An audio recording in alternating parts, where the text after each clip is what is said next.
saat saya masih bingung, kenapa tiba-tiba diputusin sama pacar saya tanpa sebab. Ibu tiri saya selalu aja sibuk banget nyariin jodoh buat saya. Serius Mbak?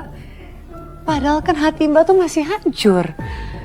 Apa ibu tiri Mbak tuh gak mau ngasih ruang dulu untuk Mbak memulihkan diri? Gak sama sekali Mbak. Saya udah bilang berkali-kali, saya belum siap, saya gak mau dijodohin. Tapi kenapa ya Mbak ya? Ibu tiri Mbak tuh begitu kekeh, begitu maksa. Apa dia belum pernah dengar secara langsung dari Mbak bahwa Mbak belum siap? Saya udah sering bilang berkali-kali Mbak ke ibu tiri saya. Dan pernah Mbak, pas saya lagi capek banget pulang kerja, tiba-tiba di rumah, di ruang tamu udah ada cowok. Katanya itu anaknya dari temen ibu tiri saya. Katanya mau dijodohin sama saya. Sebentar ya Nak Irwan, bentar lagi pasti Intan datang. Iya. Assalamualaikum. Waalaikumsalam. Intan udah datang. Sini sayang. Sini.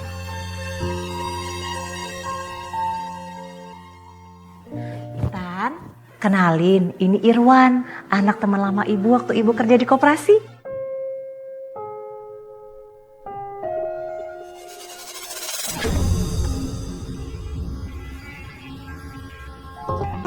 Irwan. Intan.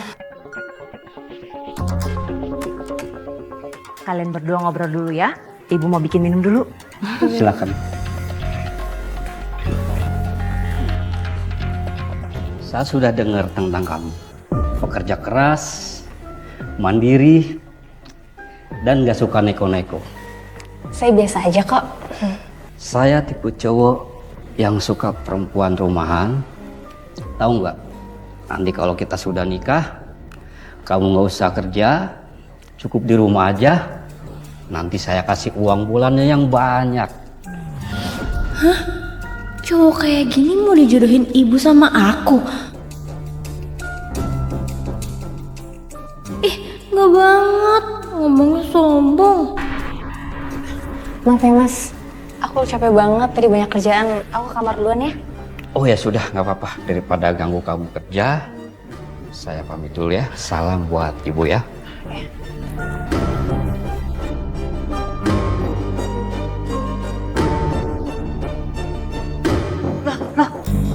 Irwannya kemana? Udah balik duluan, katanya ada urusan. Aku mau istirahat ya bu, capek banget tadi banyak kerjaan. Capek. Jodoh itu nggak datang 2 kali. Kamu ini perempuan bukan ratu. Nggak semua cowok ya mau nungguin kamu. Gimana kalau ibu jodohin kamu sama Irwan? Ibu tuh lagi ngapain sih jodoh-jodohin aku tanpa persetujuan aku lagi? Ibu kan tahu aku habis patah hati. Justru ibu jodohin kamu itu biar kamu nggak patah hati kelamaan. Irwan itu orangnya baik, nggak kayak mantan kamu. Gak usah jelek-jelekin Danang ya bu. Kamu tuh ya udah diputusin, masih aja belain dia. Aku bukannya belain bu. Aku nggak suka kalau ibu ngejelek-jelekin orang lain. Udah ya bu, tolong jangan ganggu aku. Aku mau istirahat. Capek. Tunggu tuh, iya ya ibu nggak ganggu. Tapi kamu mau kan ya sama Irwan ya? Enggak, ih. Intan. Gak hanya sekali ibu tiri saya menjodohkan saya. Mungkin udah 5 kali. Ya, tapi entahlah. Saya sama semua cowok-cowok itu perasaan saya kurang srek. Enggak. 5 kali itu bukan angka yang sedikit loh Mbak. Dan dari semua calon-calon itu, masa nggak ada satupun yang cocok sih Mbak? Gak ada. Entah karena pembawaannya, caranya ngomong, atau perasaan saya aja kali yang gak klik gitu. Tapi yang paling berat itu cowok yang terakhir. Berat kenapa Mbak? Apa karena cowoknya atau karena situasinya? Situasinya, waktu itu ibu tiri saya tiba-tiba jatuh sakit. Katanya sih karena malu udah jodoh-jodohin saya. Tapi saya nggak pernah nerima. Jadi Mbak akhirnya menerima dijodohin karena merasa kasihan? Iya, bukan karena saya suka sama cowok itu.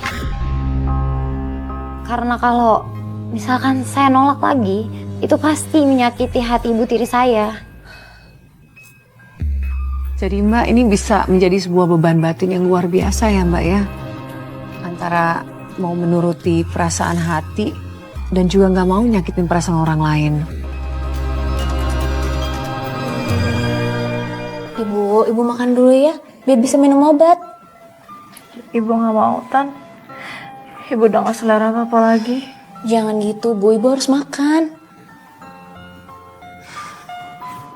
Ibu emang cuma ibu tiri kamu. Ibu nggak punya hak buat maksa kamu nerima jodoh dari ibu. Ibu malu, Tan. Belakangan ini orang-orang udah banyak bisik-bisik. Katanya anak ibu nggak laku-laku. Dijodohin pasti ditolak terus. Ibu, jangan ngomong kayak gitu ya. Aku sama sekali gak ada maksud buat bikin ibu malu. Jadi kamu terima kan, Tan? Sekali ini aja, ya, demi ibu dan demi anak temannya ibu. Ya, Tan? Iya Bu, aku terima. Kalau ini yang bisa buat ibu tenang. Makasih ya, Tan. Ibu tahu kamu anak yang baik. Jadi sekarang ibu makan dulu ya.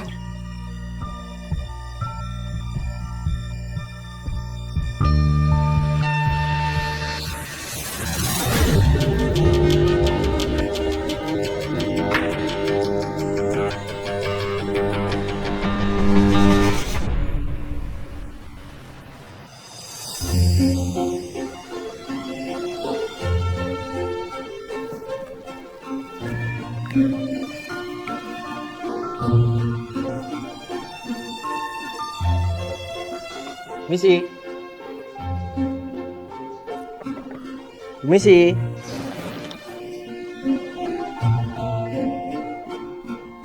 Loh, Jun? Ini aku bawain buah. Buat kamu sama ibu kamu.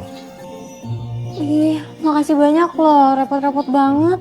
Enggak lah, nggak repot. Santai aja. Apa itu?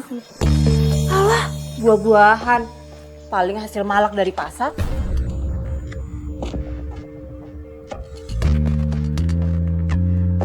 Atau jangan-jangan hasilnya loh. Bu, kok ngomongnya gitu sih? Gak usah diterima. Yang ada nanti kita sekeluarga sakit perut. Karena makan buah haram, hasilnya nyolong. Nih, ambil. Jangan pernah bawa apapun ke rumah ini lagi, percuma. Kok ngomongnya gitu sih Bu? Dia kan cuma niat baik. Kamu nih ya, masih aja belain berandalan kayak dia. Udah tahu masa depannya nggak jelas. Yang mending sekarang kamu siap-siap. Kamu dandan dan cantik, biar calon mertua kamu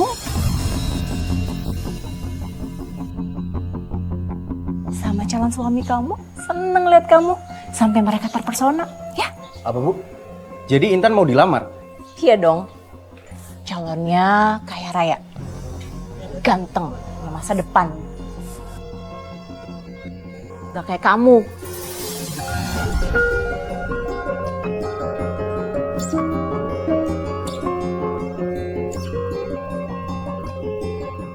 Udah sayang, masuk yuk. Ibu bantu kamu luluran ya. Main kamu, pergi.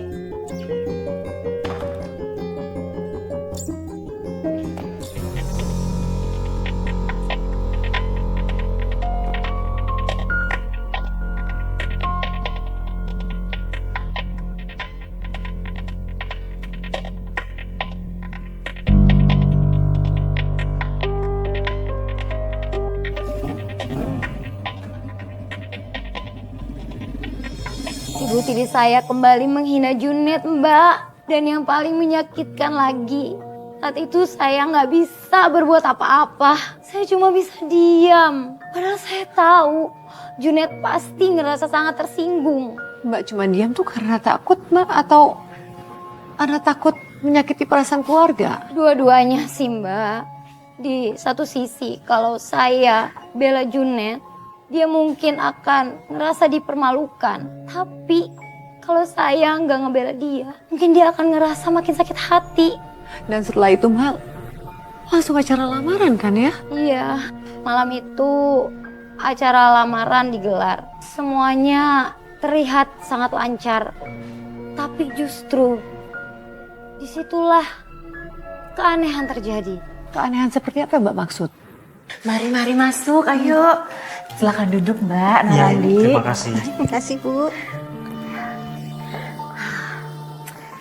Mohon maaf ya kalau rumah kami sederhana, tapi kami menerima kalian dengan tulus kok. Terima kasih Mbak Yati. Rumahnya nyaman kok, bagus. Alhamdulillah.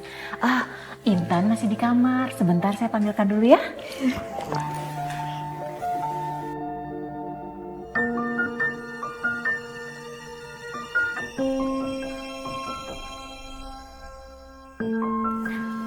Intan, Randi udah datang sama keluarganya juga. Kamu lihat sendiri deh, dia ganteng banget. Cocok sama kamu. Iya Bu, bentar lagi aku keluar. Aku nyelesain makeup bentar ya. Kamu cantik bangetan. Ibu yakin Randi pasti jatuh cinta lagi lihat kamu malam ini. Ibu bangga banget. Ibu seneng sekarang kamu nurut sama ibu. Semoga ini yang terbaik ya. Amin Bu. Ya udah kamu cepetan ya. Jangan bikin calon besan kita nunggu lama. Iya Bu. Ya udah.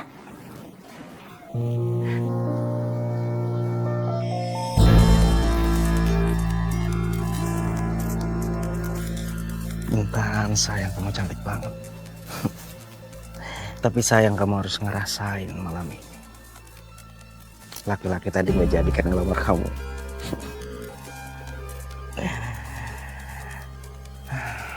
Sayang banget perempuan secantik kamu. Masa aku nggak bisa dapetin kamu?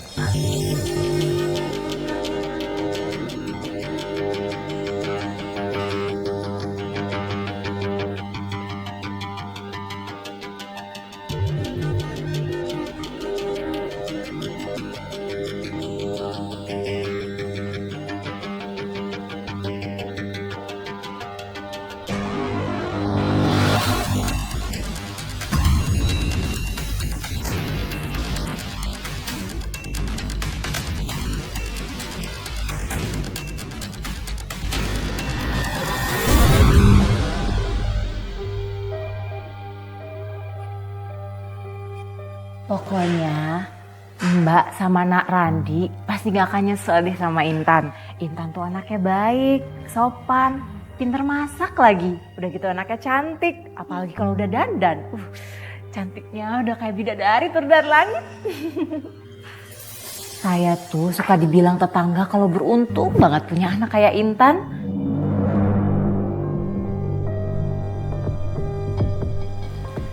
Nah, itu Intan.